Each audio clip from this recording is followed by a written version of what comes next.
Hello everyone, I'm very happy to be here to share with you some thoughts about our DIGI plan. The DIGI plan, commonly called the Digital Nation Plan, is an 8-year plan launched by the administration at the end of the previous year to further the development of the digital economy, the digital society, and digital inclusion for everyone in Taiwan. And compared to the previous plans, there is some very different architectural decisions that we did when we do the DIGI plan. And this is what I'd like to share with you in the context of digital resilience and digital innovation. So for the DIGI plan, for the first time, we separate the plan into the 4 different sectors. The first one, the D in the DIGI, is the development of common infrastructure. And this includes the broadband access, the spectrum management, and all the common digital fundamental utilities that our President Tsai Ing-wen says is a human right to use broadband. And the next letter in DIGI is innovation. Previously in Taiwan, the administration tried to direct the private sector in a kind of planned economy way of what kind of industries to promote and what kind of industries to do and what kind of business models to further. But for digital economy, it actually is quite different from the previous economies. While in the previous economies, the government can predict to some accuracy what is going to happen in the next 8 years. In the digital economy arena, we simply have no idea. We know some trends, we know some of the underlying technological maturity, but we do not know what the private sector will do in order to fully leverage these digital developments. So instead of telling the private sector what to do, we're now working with the private sector in a collaborative fashion. And through the acts such as the Financial Technology Experimental Act, we're now asking the innovators to tell us what regulations are out of date, what regulations are prone to disrupt, and we work with the social innovators and the financial innovators to see whether it is actually a good idea to break those regulations for 6 months or for 12 months in a transparent manner that still protects customer rights and privacy. And what we gain from this kind of experimental act is the whole society can engage in a conversation about this innovation. And maybe it's not a good idea, so we don't do that anymore, but we thank the innovators for not being afraid of trying out some crazy idea. Or some of those crazy ideas turn out to be actually beneficial to the society, and the society would agree to say, okay, now we deregulate this kind of regulations. And so for the next 6 months after the experimentation period, the private sector innovators can now secure more funding, and the government can do a 60-day public announcement to adjust the regulation. So this is the innovation part. Instead of directing the innovators, we're now working with the innovators so that they can show us what's coming ahead, and the whole society can engage in a multi-stakeholder discussion. And it's not just the private sector. The government, or I should say the governance model of the public sector, is also prone to be digitally transformed.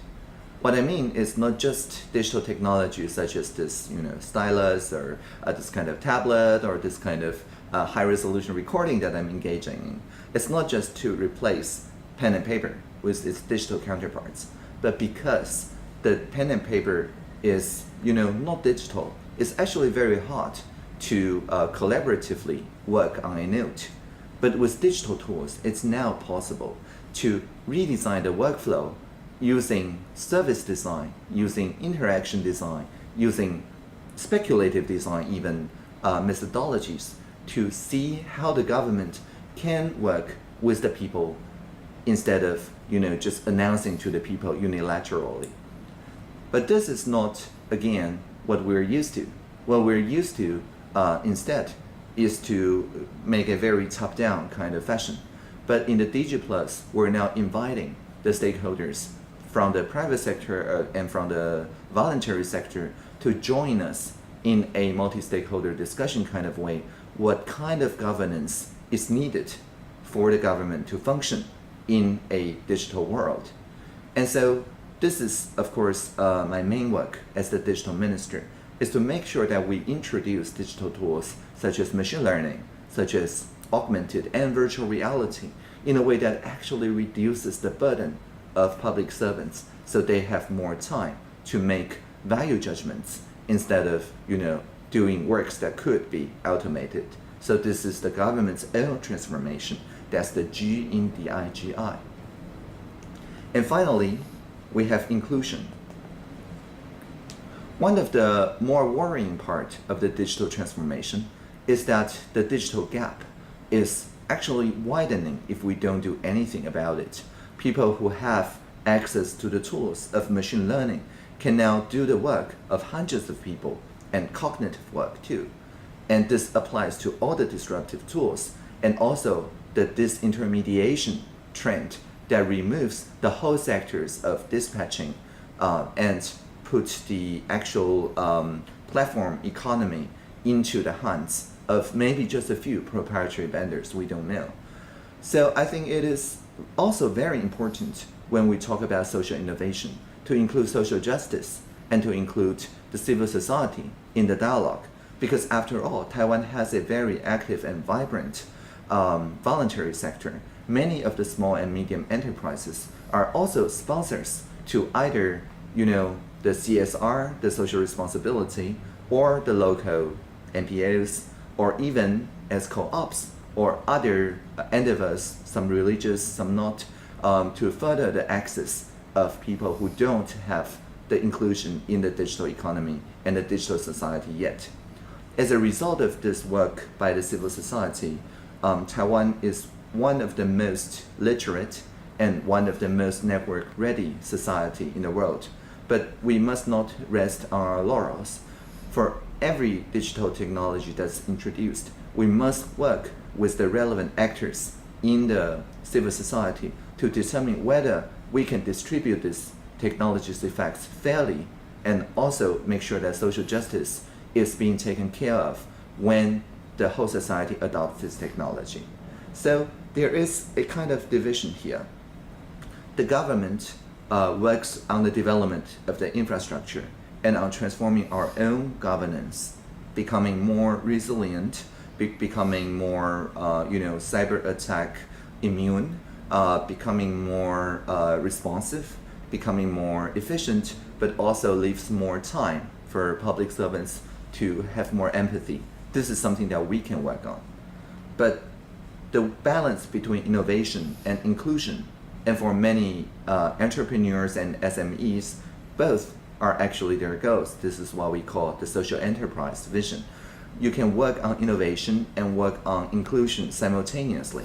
And the government, instead of telling you what to do, should listen to small and medium enterprises and social enterprises and determine how we should collaborate in the future instead of saying, this is the regulations from the past.